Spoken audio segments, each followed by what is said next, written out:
আর আমাদের খায়ের ভাইকে বলবো আপনি অবশ্যই স্ক্রিন রেকর্ডটা করবেন, যাতে গ্রুপে দিয়ে দেওয়ার পরে সবাই এখান থেকে দেখতে পারে। তোমাদের এই যে একটা নকশা দেখা যাচ্ছে, আমাদের যে নকশাটা দেখা যাচ্ছে, এই যে বা দাল ওয়াও হা এবং হা ওয়াও বা দাল দাল বা হা ওয়াও ওয়াও হা বা দাল, এই নকশাটা আপনার লিখতে হবে এইভাবে।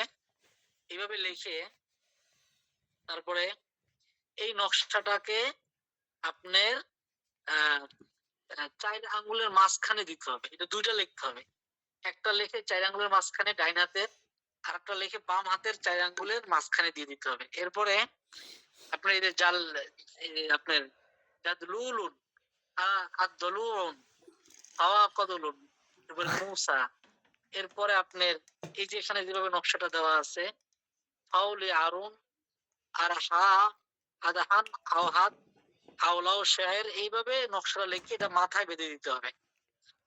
তো এইভাবে যদি আপনারা মাথার ভিতরে বেঁধে দেন, হ্যাঁ, এই দুইটা নকশা যদি এইভাবে মাথায় বেঁধে দেন, স্ক্রিন শেয়ার বন্ধ হয়ে গেছে না? জি বন্ধ হয়ে গেছে। জি বন্ধ হয়েছে। আচ্ছা, তাহলে এই যে দুটো নকশা আপনাদেরকে দেখানো হলো, এই দুইটা নকশার একটা নকশা আমি একটু আপনাদেরকে দেখাই। এইভাবে মূলত রুগীকে বসাবেন, বসানোর পরে যে এইভাবে মুট করাবেন, মুট করানোর ঠিক এই জায়গাটার ভিতরে একদম হাতের ভিতরে বইটা তারপরে দিয়ে দিবেন ডাইন হাতে। আবার এইভাবে আপনারা বাম হাতের এখানে দিয়ে দিবেন। দিয়ে দেওয়ার পরে প্রথম নকশাটা 2 বার লিখবেন, দ্বিতীয় নকশাটা এইভাবে আপনার একবার লিখে সুন্দর করে সুতো দিয়ে কপাল বরাবর বেঁধে দিবেন। তো যদি আপনি কিছু নাও পড়েন, তাহলে ইনশাল্লাহ আশা করা যায় অল্প কিছু সময়ের ভিতরে জিন আইসা রোগীর শরীরে হাজির হবে। তো পাশাপাশি সবচাইতে ভালো হয় আপনারা যদি এগুলো বারবার পরেও 33 আয়াত আমাদের যেটা আছে, এই 33 আয়াতটা পড়তে থাকলেন, পড়তে পড়তে তার গায়ে ফু দিয়ে বলবেন যে এই রুগীর শরীরের জিন যেথায় আছো দ্রুত আইসা রুগীর শরীরে হাজির হও। আকাশে বাতাসে জমিনে মাটিতে পানিতে গাছে মাছে যেখানে তুমি আছো দ্রুত আইসা রুগীর শরীরে হাজির হও। এভাবে আপনার ফু দিতে থাকবেন। তো ইনশাআল্লাহ আশা করা যায় কিছু সময়ের ভিতরে রুগীর শরীরে জিন এসে হাজির হবে। এই একটা পন্থা করার জন্য আপনার আলেম প্রয়োজন হবে না, দোয়া দূর করা প্রয়োজন হবে না। শুধু এইভাবে যদি আপনি রাখে দেন, তাও ইনশাআল্লাহ জিন এসে দ্রুত রুগীর শরীরে হাজির হবে। এখন কথা হলো কত সময়ের ভিতরে হাজির হবে। দেখেন, এটা অনেক সময় লাগতে পারে, 1 ঘন্টা পর্যন্ত লাগতে পারে। আবার কপাল ভালো হলে অধিকাংশ সময় 4-5 মিনিট বা 10-12 মিনিটের ভিতরে 10-12 মিনিটের ভিতরে এসে উপস্থিত হয়। এই কাজটা আপনারা যদি করেন ইনশাআল্লাহ দ্রুত এসে জিন হাজির হয়ে যাবে। তো আজকে পর্যন্ত আমরা প্রায় অনেকগুলো জিন হাজির করার পন্থা অবলম্বন করলাম। যেকোনো একটা পন্থা অবলম্বন করে আপনি জিন হাজির করতে পারবেন। 2 নাম্বার বিষয় হলো, এখন তো জিন এসে হাজির হলো, তো এখন জিনকে বন্দি করতে হবে। তো বন্দি করার উপায় কি? তো জিন হাজির হলে বন্দি করার উপায় অনেকগুলো আছে। তো আমরা বেশ কিছু বিষয় আজকে আলোচনা করব ইনশাআল্লাহ। প্রথমত বিষয় হলো, আপনি 5 হাত একটা কালা সুতা নেবেন, যেটাকে আমরা তাগি বা কাইতুন বলে থাকি। তাগি বা কাইতুন যেটাকে আমরা বলে থাকি, তাগি বা কাইতুন নিবেন 5 হাত পরিমাণে। 5 হাত পরিমাণে নিয়ে এটাকে আপনি 2.5 হাত করতে হবে। 2.5 হাত পরিমাণে, এর মানে এটাকে 5টা প্যাচ দিতে হবে বা 2টা প্যাচ দিতে হবে। 2টা প্যাচ দিলে 2.5 হাত পরিমাণ হয়ে গেলে এইটার ভিতরে আপনার ইন্নাহুম ইয়াকিদুনা কাইদা ওয়া আকিদু কাইদা ফামাহিলিল কাফিরিনা আমহিলহুম রুয়াইদা, এই এই দোয়াটা পড়ে, কোরআনের এই 3টা আয়াত পড়ে 25 বার পড়তে হবে। 25 বার পড়ে একবার ফু দিয়া একটা গিট দিতে হবে। তো এইভাবে ওই সুতার ভিতরে মোট 25টা গিট দিতে হবে। তাহলে আমাদের সিস্টেমটা হলো কি, যে আমরা বিসমিল্লাহির রহমানির রহিম ইন্নাহুম 5 হাত একটা আগে 5 হাত একটা সুতা নেব, কালো সুতা। তো কালো সুতাটাকে এটাকে পাকিয়ে আমরা অর্ধেক করে নেব, তাহলে 2.5 হাত হবে। তো 2.5 হাত হইলে আমরা এটার ভিতরে একটা গিট দেবো, ইন্নাহুম ইয়াকিদুনা কাইদা ওয়া আকিদু কাইদা ফামাহিলিল কাফিরিনা আমহিলহুম রুয়াইদা। এটা 25 বার পড়বো। 25 বার পড়ার পরে একবার ফু দিয়া এরপর এটা গিট দেব। এইভাবে এই 2.5 হাত রশির ভিতরে মোট আপনার 25টা গিট দিতে হবে। 25টা গিট দিয়ে আগে রেখে দিতে হবে। তার কারণ দিন আইসে তো আপনারা আমার কোনো বসে থাকবে না, যে আমরা আসছি মোদাব্বির সাহেব আমরা বসে রয়েছি আপনি পড়েন, পরে আমাদেরকে আটকান। এই জন্য আমাদের যেটা করতে হবে, এটা জিনে যখন ছাড়াইতে যাবো আমরা আগে এটা পরে রেডি রাখবো। তো পরার পরে এটা কি করতে হবে আমাদের, পরার পরে এইটা রুগীর ডাইন হাতে, মহিলা হইলে বাম হাতে, পুরুষ হলে ডাইন হাতে, ডাইন হাতের বাজুতে আমরা এটা বেঁধে দেবো। ডাইন হাতের বাজুতে আমরা বেঁধে দিয়ে তারপরে ওই কাপড়টার উপরে আমরা আবার একটা গামছা বেঁধে দেবো, যাতে রুগী ওই রশিটা না ধরতে পারে। ওই রুগী যাতে রশিটা না ধরতে পারে তার জন্য তার উপরে আমরা আর একটা গামছা দিয়ে বেঁধে দেবো। তো এইভাবে বেঁধে দিলে কি হবে, যে রুগী যদি ওখানে কোনো প্রকার হাতও দিয়ে ফেলায় তাহলেও আমাদের সমস্যা হবে না। এইভাবে আপনার জিন বন্দী হয়ে যাবে, যে কজনই থাকুন বন্দী হয়ে যাবে। তো বন্দী করার ১ নম্বর পন্থা গেল আমাদের, যে আমরা ৫ হাত একটা রশি নেব, যেটাকে আমরা তাগি বা কাইতুন বলে থাকি, অথবা কালো সুতা, একটু মোটা আকারের। এটা নিয়ে ৫ হাত এটাকে মানে ২ ভাঁজ করবো, মানে ২.৫ হাত করবো। ২.৫ হাত করে আমরা ইন্নাহুম ইয়াকিদুনা কাইদা ওয়া আকিদু কাইদা ফামাহিলিল কাফিরিনা আমহিলহুম রুয়াইদা, এটা ২৫ বার পরে একবার ফু দেবো। এভাবে মোট ২৫ টা গিট দেবো। এটা আগে করে রাখবো। যখন রোগীর শরীরে জিন হাজির হয়ে যাবে, মহিলা হইলে বাম বাজুতে, পুরুষ হলে ডান বাজুতে এটা বেঁধে দিয়ে তার উপর দিয়ে একটা গামছা দিয়ে বেঁধে দেব, যাতে রোগী ওই রশির উপরে হাত দিতে না পারে। একটা পন্থা গেল। দ্বিতীয় আরেকটা পন্থা এভাবে আটকানো যায়, সেটা হলো রোগীর শরীরে যখন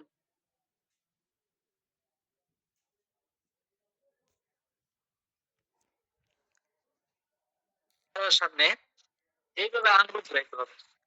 রোগীর চেহারা, রোগীর চেহারার সামনে এইভাবে আঙ্গুল ঘুরাইতে হবে।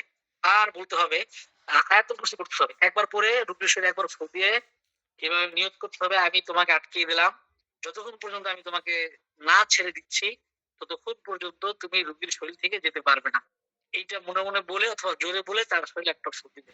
তাহলে ৩ বার আয়াতুল কুরসি পড়ে একবার ফু, ৩ বার আয়াতুল কুরসি পড়ে একবার ফু, ৩ বার আয়াতুল কুরসি পড়ে একবার ফু। এইভাবে ৩টা ফু দিবেন ৯ বার আয়াতুল কুরসি পড়ে। আর মনে মনে আপনি এটা নিয়ত করবেন। তো ইনশাআল্লাহ ওই ব্যক্তির শরীরে জিন এভাবে আটকে যাবে। আপনি যতক্ষণ পর্যন্ত তাকে না ছেড়ে দিবেন ততক্ষণ পর্যন্ত সে আপনার রোগীর শরীর থেকে যেতে পারবে না। এই একটা আমাদের পন্থা গেল। এই পন্থাটা যদি আমরা অবলম্বন করি ইনশাআল্লাহ, এই পন্থাতেও রোগীর শরীরে জিন এঁটে যাবে, জিন ওখান থেকে আর সরতে পারবে না। তো ১ নম্বর পন্থা গেল আপনার রশির মাধ্যমে।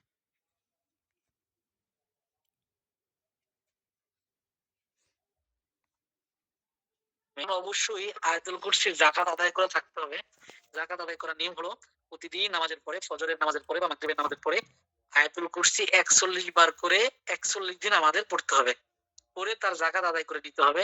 তারপরে যদি আমরা এরকম করি তাহলে ইনশাআল্লাহ ভালো ফায়দা আসবে। এই ২ টা পন্থা আমাদের গেল।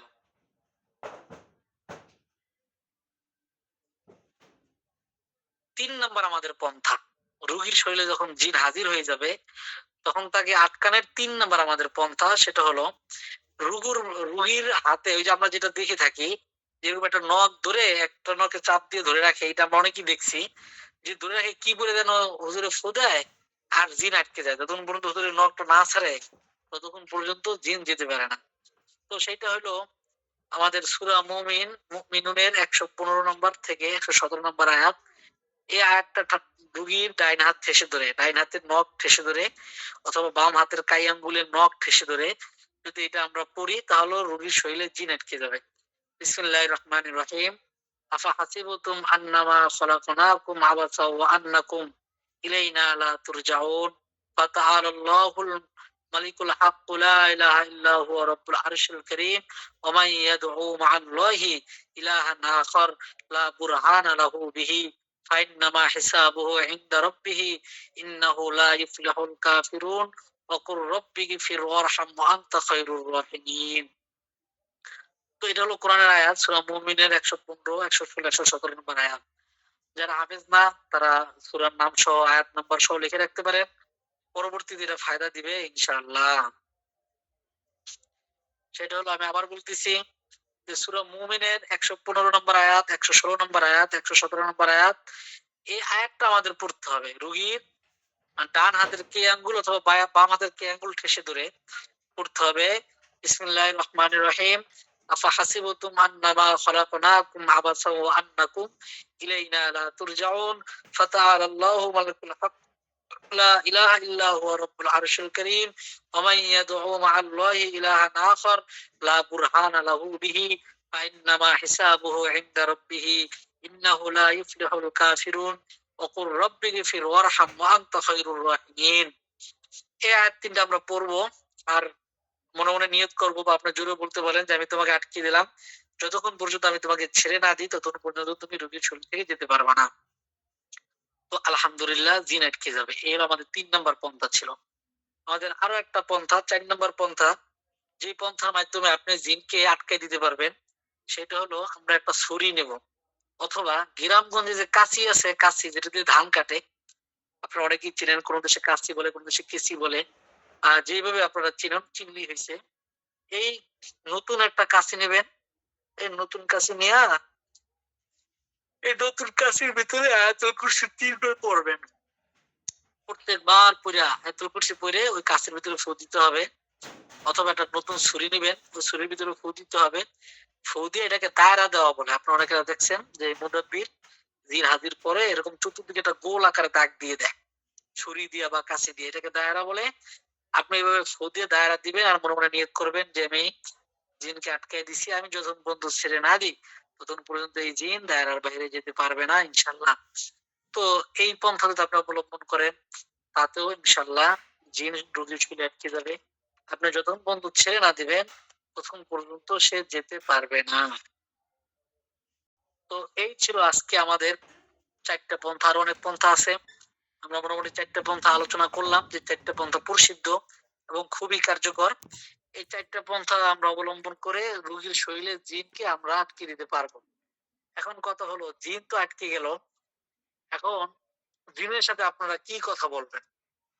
জিন হাজিরও করলেন, জিন আটকাইয়াও দিলেন, এখন জিনের সাথে কি ধরনের কথাবার্তা হবে, আলাপ আলোচনা হবে, সেই বিষয় নিয়ে আমরা আলোচনা করব ইনশাআল্লাহ। যখন সর্বপ্রথম জিনের সাথে কথা বলবেন, কথা বলার পূর্বে আপনারা জেনে নিতে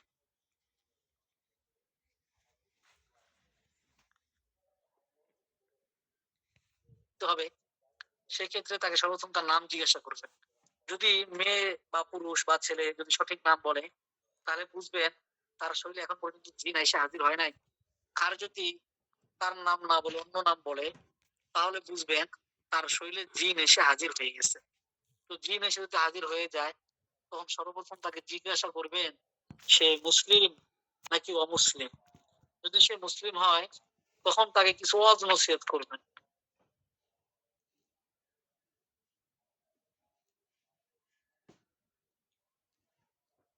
ওয়াজ নসিহত করে তাকে এই বিষয়টা বোঝানোর চেষ্টা করবেন। একদম এইভাবে তাকে জিন ছাড়ানোর চেষ্টা করবেন। যদি সে বুঝে শুনে যায় তাহলে তাকে ছেড়ে দিবেন। আর যদি সে বুঝতে না চায়, তাহলে যদি সে কথা বলতে না চায়, কঠিন থেকে কঠিন শাস্তি দিবেন। এই জিনকে শাস্তি দেওয়ার অনেকগুলো পন্থা আছে। মনে করেন আপনি জিনকে ডাকছেন, জিন আপনার সাথে কথা বলে না, তাহলে এটা আপনার কেমন একটা বিষয় না? জিন যদি কথা না বলে তাহলে তো আসলে আমরা বুঝতে পারবো না যে জিনের সাথে কিভাবে কথা বলা দরকার। তো জিনকে শাস্তি দেওয়ার জন্য সর্বপ্রথম আমরা যে পন্থাটা অবলম্বন করব সেটা হলো আমরা কিছু পানি নেব, কিছু সরিষার তৈল নেব, এবং ওই পানির ভিতরে আমরা সেহেল কাফ, সেহেল কাফটা আমরা ৭ বার পাঠ করে পানিতে ফু দিব। সূরা ফাতিহা ৩ বার পড়বো, আয়াতুল কুরসি ৩ বার পড়বো, চারকুল ৩ বার পড়ে পানিতে ফু দিয়ে অল্প একটু পানি হাতে নিয়ে তার চেহারার ভিতরে ছিটাই দিব। তো ছিটাই দিলে আর আপনার মনে মনে নিয়ত করবেন যে আমি একে শাস্তি দেওয়ার জন্য পানিটা নিক্ষেপ করতেছি।